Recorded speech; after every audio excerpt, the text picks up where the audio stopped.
Happy Taco Tuesday.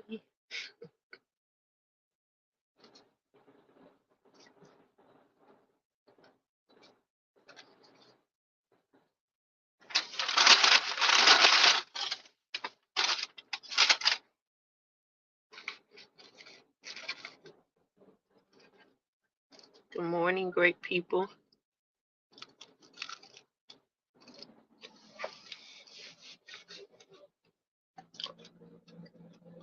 So I'm really just curious to see who's up with me. Hey, Anita. That's crazy. Somebody popping on, huh? I just left work at 5:30. Why am I still late? I ain't even been in the house. I'm sitting in the car eating. I was hungry.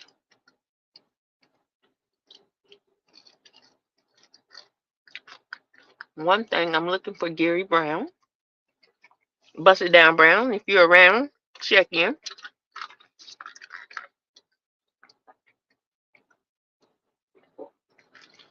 I went to Wendy's. I got their maple chicken croissant. Those ain't really good. And their potatoes, oh my god, they should serve these with their hamburgers.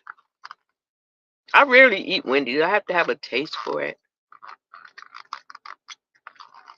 I don't know what kind of. I'm drinking a soda. I should be drinking some coffee. I should not be drinking coffee because I need to go to bed. Listen, it's official. Oh yeah, I used to eat the baked potatoes and the little side Caesar salad all the time. It's just a cute snack. Listen, y'all about to hear it here first. Me working a regular job, 10-hour shifts, overnight, 7 p.m. to 5:30 a.m. is the epitome of ghetto as hell. It's ghetto. However, I'm thankful for my job. I'm grateful. You guys know I'm always moving in a grateful. Turn off my phone before it start ringing. In a grateful. It's ghetto, but I'm grateful. If that can go together, it go together now. So this is the realization I came to. I gotta get married because I need to be a housewife.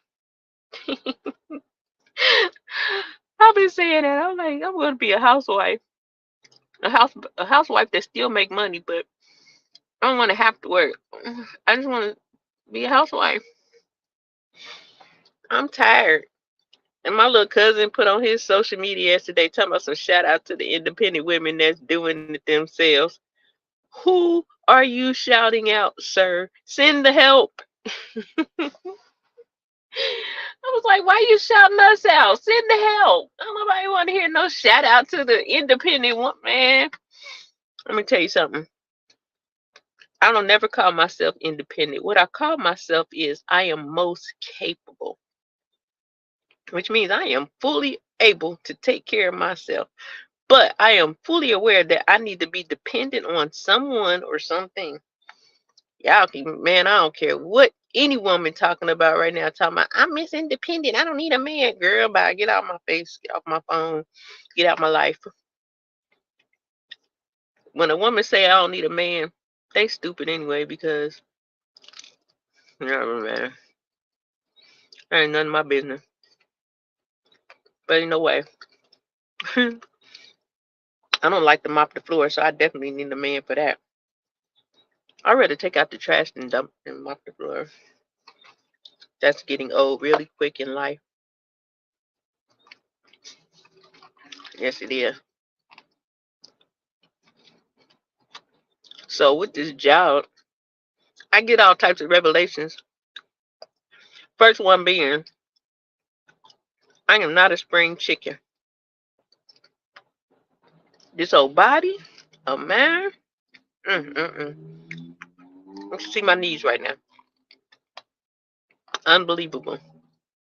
And these people expect you not to sit down on the job.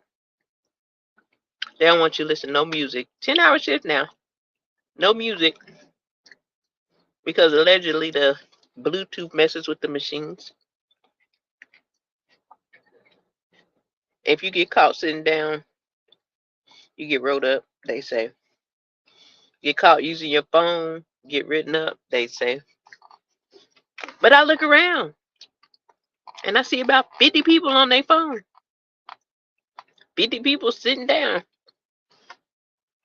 So I found a way to sit down in intervals because I can stack up these totes and make a little seat back there. So everything is piled up high and, they probably got cameras in the ceiling can see me, but that's against my religion not to sit down. I think that the people who put that in place don't have to stand up to do their job because there's no way in the world you would tell people they can't sit down and you really know what it feels like. A 10-hour shift, 7:30. Our first break is at 10 p.m. Then lunch is at 12 to 12:30. So we got the break 10, 10, 15, 12, 12:30 lunch. Then another break at 3 a.m. to 3:15. Then we get off at 5:30. If you can see my knee right now. But really, like I said, I just wanted to test it out early in the morning because I'm always sitting here for at least 30 minutes when I get off work. Before I go into the house, I like to get my mind right because I'll be everywhere. But I was saying that first thing I need to be a housewife. But other things that I'm learning is how blessed I've been over the last 30 years as a hairstylist. There's times when things aren't flowing as you're used to it. It's kind of up and down at times, different times of the year. Just like with any business, I imagine it gets slow when school starts up around the holidays and things like that. And I'm really seeing how blessed I've been over the last 30 years in the hair industry because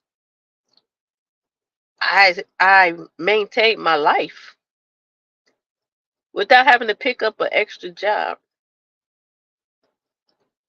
I maintained my life without having to pick up an extra job. So I have to be thankful for that. Now, me being new to Virginia, I have to take a job because I have to build clientele. So it makes sense. I need money. So therefore, I'm here to get this money. But I'm telling you, I'm about to get some clients so fast because it's ghetto. Working and clocking in, having to be a certain place for a certain period of time after being an entrepreneur for 30 years really sucks. It does. And I'll be tired. I'll be trying to be like, I'm so thankful for my job, but I'll be so tired.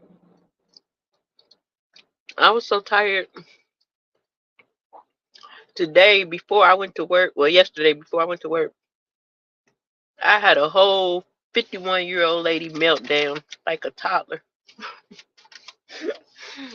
I had a straight meltdown. Let me tell you. When they say life be life, my meltdown ain't even because something's wrong. I'm seeing that any kind of overwhelming situation can lead you to a breaking point. Here I am in a new place, really no friends, trying to get established as a hairstylist, also trying to make money so that I can maintain my household. And dog tired because I'm working this 40 hours a week. Luckily, it's only 4 days, but that 10 hours is, baby, let me tell you, it's different when I'm doing hair and I work 10 hours than what I'm doing here 10 hours because I have to press overnight. But yeah, yesterday, I just lost it because I was tired. I was like a toddler who, you know how your baby get tired and start acting fussy? That's just exactly how I felt. Like I was mad. How about I got off work yesterday? I'm going in the house and fell. I'm like, I'm too old to be falling on the ground. And it was raining. I just got up like whatever. But I was already sore and man, that concrete tore my shins up. The next thing about the job is how bad my legs swell up. I made it to a point where my back isn't really hurting, but now, man, I don't know whose legs these are, but they ain't mine. They are not mine. But I think I just wanted to number one check and see if what are you doing, old man? If my friend Gary was around. Number two, check in with my people, whoever may not be up. Just make sure everyone's okay because I like to do a post check throughout the week multiple times. Because sometimes you never know when a person could be dealing with something. So I like to check on them.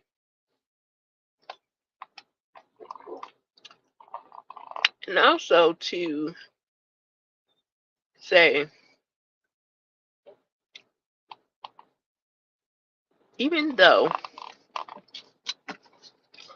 life be tripping sometimes, I think we all know that every day above ground is a good day. You know, especially this time of the year. We get to the holidays and we want to get our babies what they want, all that stuff. You know, it's my prayer that no one puts more pressure on themselves than they can handle. Because that happens. You know, we want to make sure our kids have better than us or what they want, what they wish for. I think in this day and age, it's time to be brutally honest with your children. I believe in if they believe in Santa Claus, that stops at 7. By 8, they need to be a full blown. No, I'm just kidding. I am so lying. I believe in.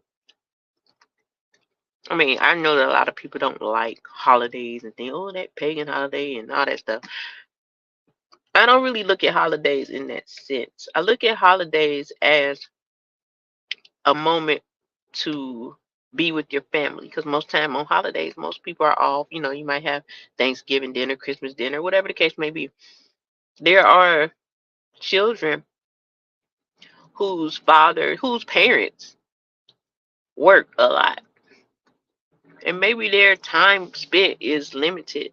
So I look at Christmas for those type of things, you know, a moment to spend time with your family uninterrupted without having to worry about going to work and all that good stuff. But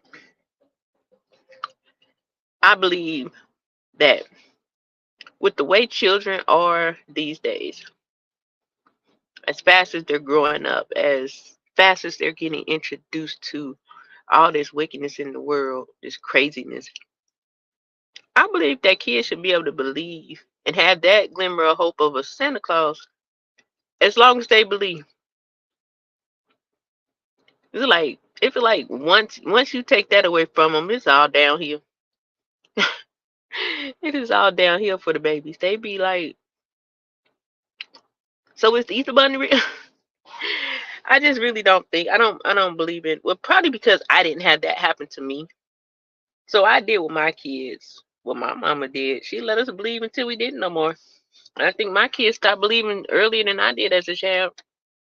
I wasn't that old, but I had a younger sister that would say she didn't believe in Santa Claus, but then every Christmas, oh my God, why is this lady texting me?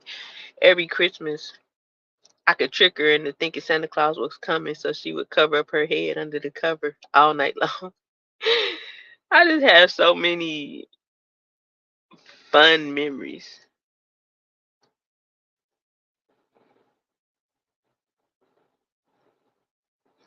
fun memories. Yeah. I wish the world was like it was when we were younger. So much stuff right now, so many things going on. Like even the stuff with the entertainment, with Diddy and all them people. These are things that are not new. And there's so many people that just be like, oh, they're lying and they always trying to take a man down when he on top. Man. Anyway. This stuff I was hearing years and years ago. Only thing came out now is confirmation, honestly. But we have like all these people suddenly being exposed for their filth. I remember like in the church culture, every year people holler, oh, it's the year of exposure. It's the year of exposure. And it's sad because they believe that when it's the year of exposure, it's going to expose these pastors. It's going to expose these pastors and you and I, if need be. I don't know why we leave ourselves out of that little tidbit. Any of us can be exposed at any given time. And it's not up to me to expose you or somebody else to dox you to expose you. God gonna do the exposing. Got nothing to do with none of us. Whatever he wants to be revealed about you, he'll reveal it. Simple as that. But if you watching what's going on, but man,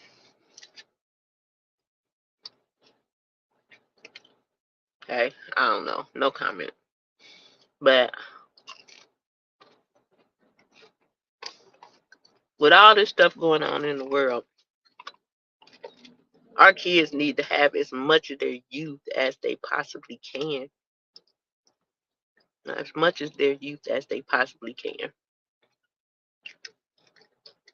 We gotta stop stripping our babies of not having a full-blown childlike experience. At 3, we hand them a tablet or a phone. You can have your phone locked. That 2-year-old knows how to lock it because she's so smart. She see the way your hand moves. Those are the things you're supposed to be cultivating in your children while allowing them to be children. We have people getting 13-year-olds wigs now. You put your 13-year-old in a wig and then she looks like a 17-year-old, and then you're going to get mad when some 30-year-old try to talk to her. Make it make sense.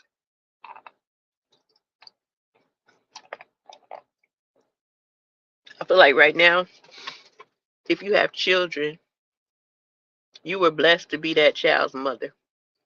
You were the chosen vessel to carry birth and take care of that child, for most of us. Some people are just the vessel to carry and birth. But it's our responsibility to make sure they're safe. To make sure that we're praying for them on a daily so that these things that do pop up won't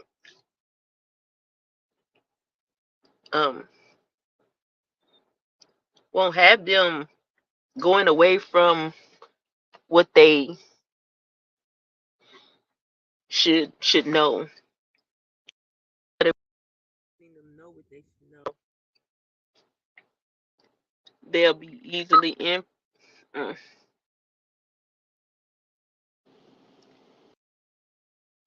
influenced by the world.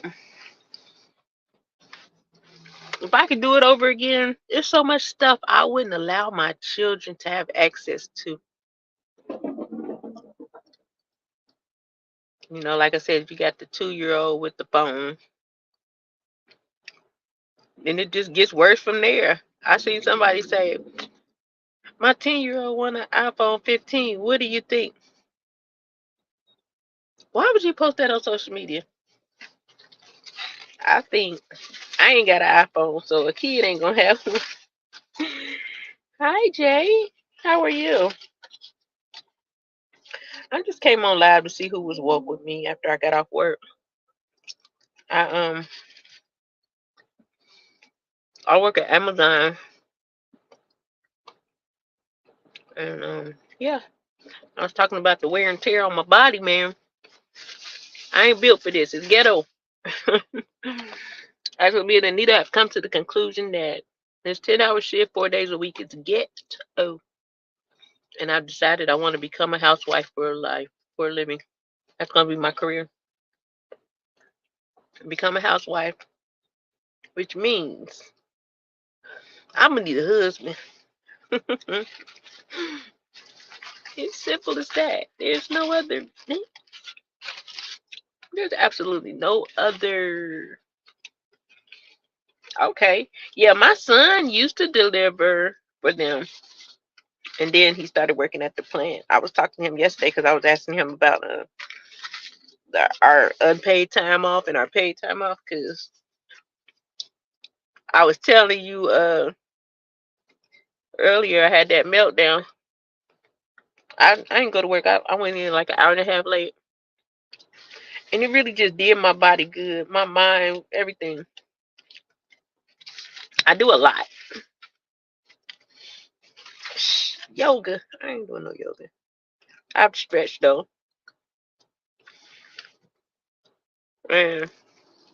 Mm-mm. I need to be a housewife. It ain't yoga. It's a husband. It's a husband for me. And look, I just turned 51. Why not? Might as well grow up and become a housewife. Let me get back to what I was saying. I look at holidays as a way that families can now get together and celebrate one another. Spend time. Children that normally don't get to spend time with their dad, maybe because he's a truck driver. Things like that. So we have people in the world that, first of all, will strip their children of believing what they want to believe, what they believe as children. And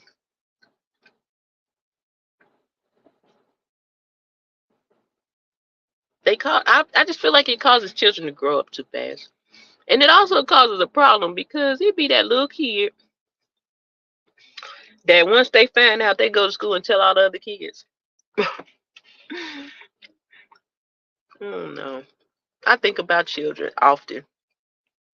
The things that are presented. If you ever watch cartoons, it's like nowadays you got to watch the cartoons your kids watch. Because even the most kid friendly ones ain't kid friendly.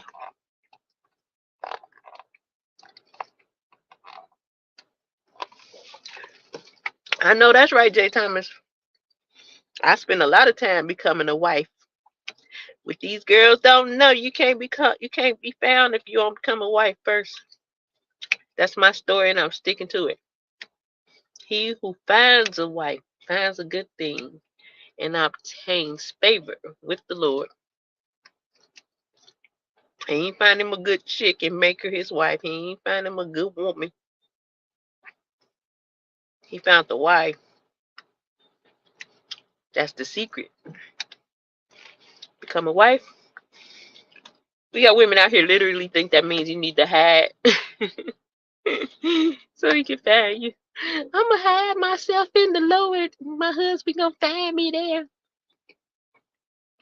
Girl, you don't come out of hiding. We got women out here that believe they can't approach a man because it said a woman is not supposed to pursue a man. Like, dude, you can't say hello.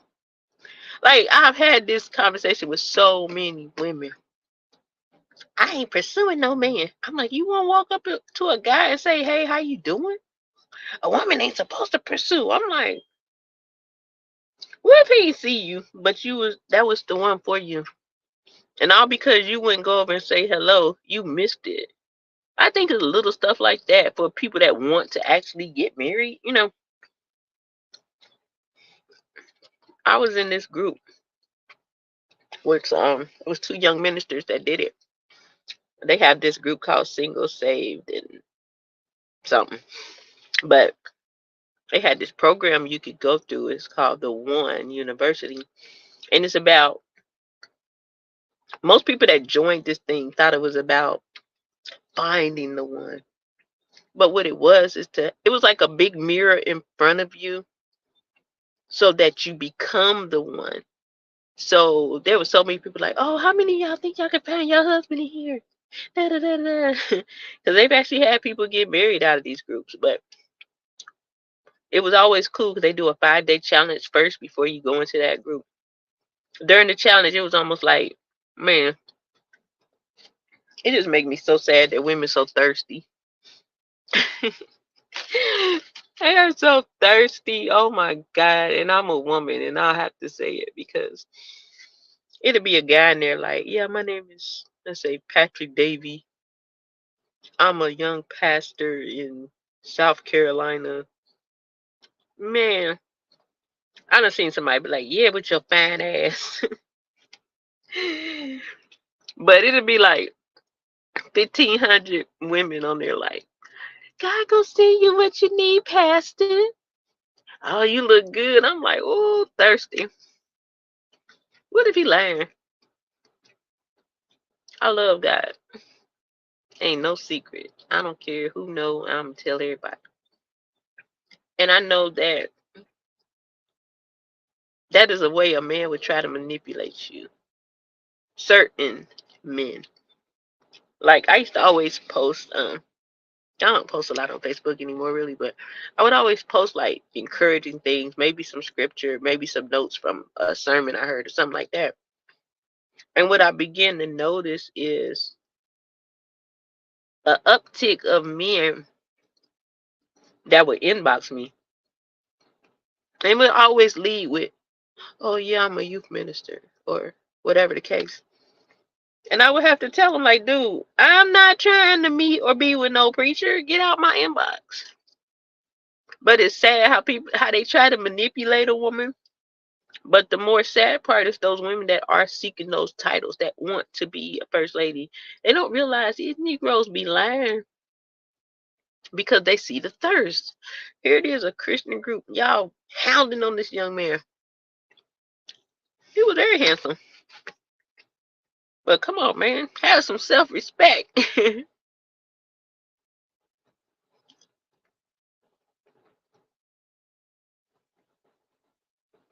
Yeah, man. And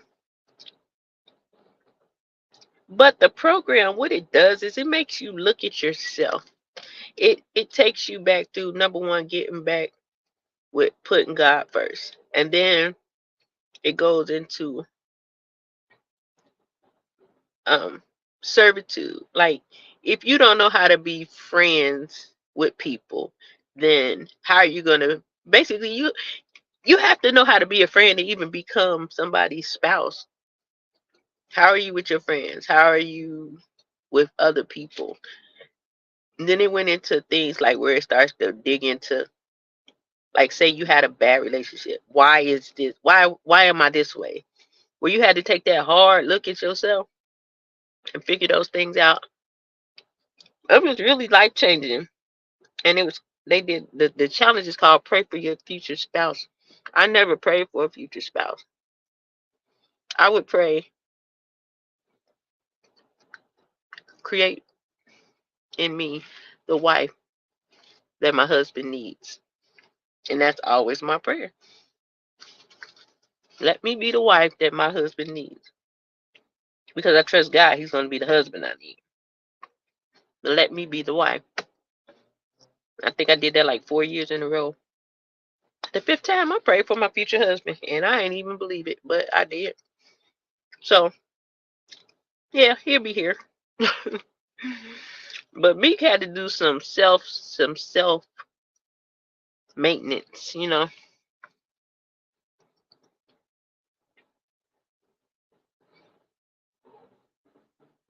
I didn't realize I wouldn't be a good husband until I looked at myself to see. Yeah, I mean,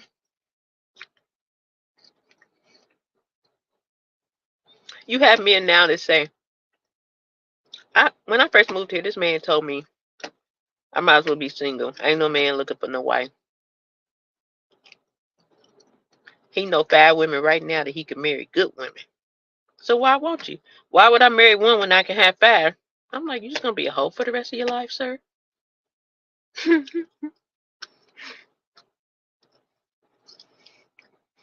Yes, sir.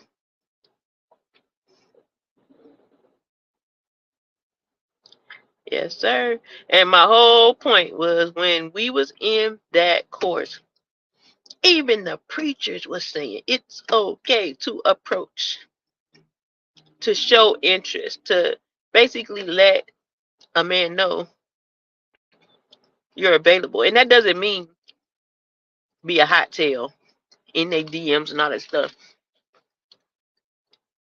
They call one thing the envelope drop. It's like an example of an envelope drop would be, I see you across the room and maybe we make eye contact. People with hair probably pull their hair behind their ear. You know, that little eye contact thing. Then there's the thing where you can eye contact and maybe get up and walk to the back, the restroom. That's my envelope. That's my famous envelope drop. I love doing that. But it just kind of just initiate, maybe when you come back from the bathroom, hey, what's your name?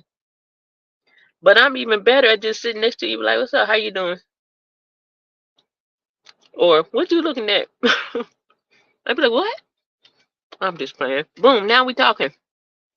Now, after we say hello, how you doing? The ball is in his court. You didn't pursue him. If anybody ever read, instead of just wanting a Boaz, every woman wanted Boaz. Boaz was old as hell. I don't want no Boaz. And he had multiple wives back then in them times. Y'all want a Boaz. Y'all want an old man with multiple wives. But if you pay attention to that story, Ruth was with her mother-in-law, Naomi. He did find her in the fields, working. Some preachers say working, not twerking. But he noticed her there. He noticed her because of her work ethic. The way she was handling business. It stood out. Who is that? He made sure she had favor in that field. When she took everything back to her mother, because she was able to take home the leftovers or, the things that fell out. When she took the stuff home, she asked her, where'd you get it? She told her, boom. They had a party, and the lady told her, y'all, I don't know the Bible like that. I just know how to tell the story like Jamaica. But she gave her instructions. One thing Ruth was obedient. She was obedient, and she was loyal to her mother-in-law. And she was willing to take instructions from her. The wise woman giving you instructions that we don't be wanting. And she told her when they had the party or whatever, he came in drunk. She said when he comes in, she told her to be at the foot of the bed. And I guess that was an indicator of letting them know you were available. Now, if we are supposed to just wait and never approach a man or none of that, why was it okay for Naomi to tell Ruth what to do to let the man know she's interested and she's available for marriage? But we won't even say hey to a man.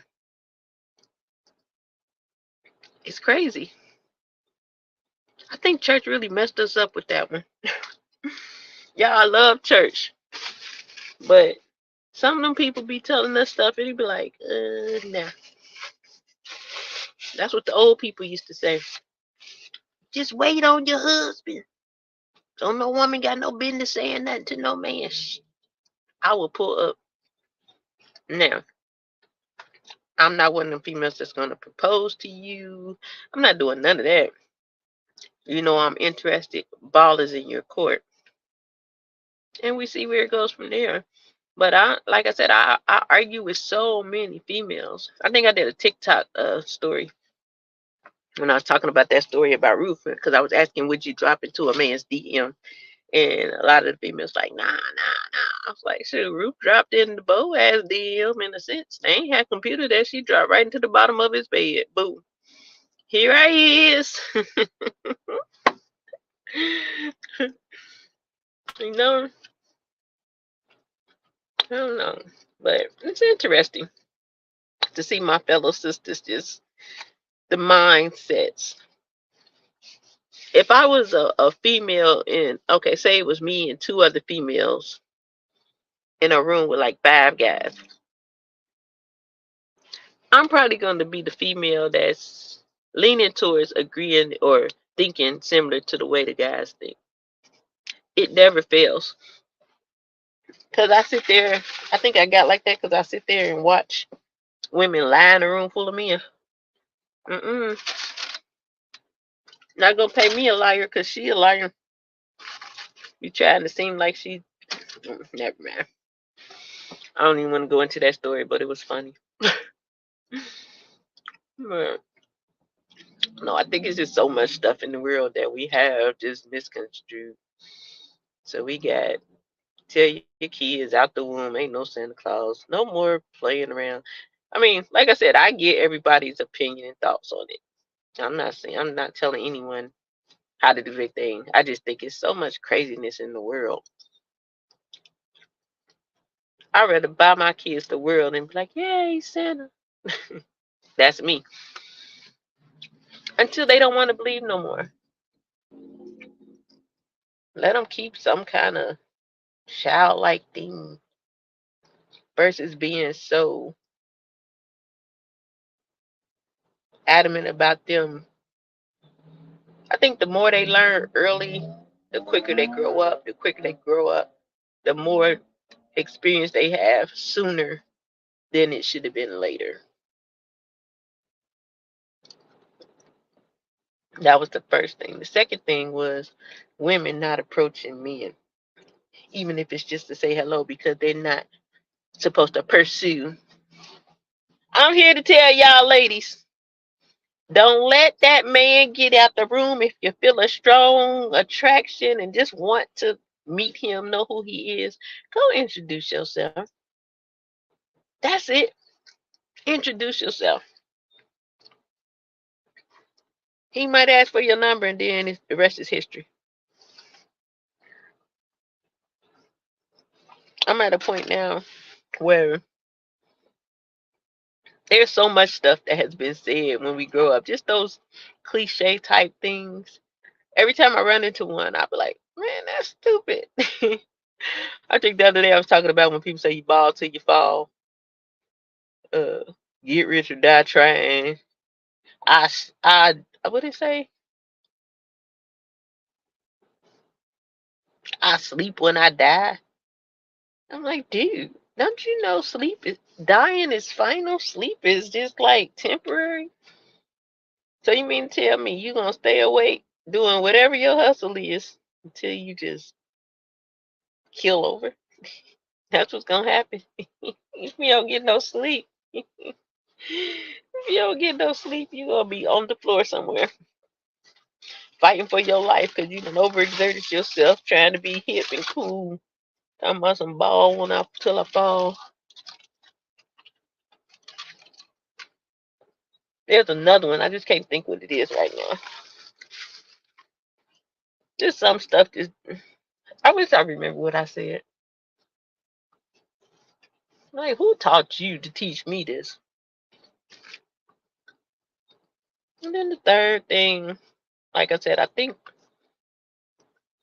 the gist of it is I'm just on here having a morning rant talking about multiple different things that pop up in my mind because I need to be in the bed getting some sleep.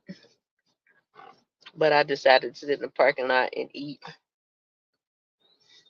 Hmm. Yep. So it's like 50 million things going through my brain at once.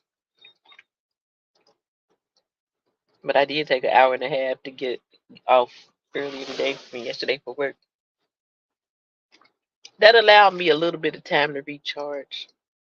And I think that's what I'm going to end up closing out with. Sometimes you just need a refresh or recharge. You know, it'll seem like everything is going against you, or you can't just get it right for nothing. I was telling a friend yesterday, a lot of time my problem is we don't just start a thing. We'll be talking about it, we'll want it, when the main thing we need to do is just start. Once you start, everything works itself out. If it is in the will of God. Because we can do the things we want to do every day, all day, and be successful. But I think the blessing is much more greater when attached to God. Much greater. So strap up your boots, pull up your big girl drawers, and take this thing called life by the horns. You have a good day too, Nita. I'm about to get off this thing before I be sleep in the car on live. Thank you for coming, hanging out with me this morning. I appreciate you. But just keep going, Don't lose hope. Keep going. Everything's going to work out.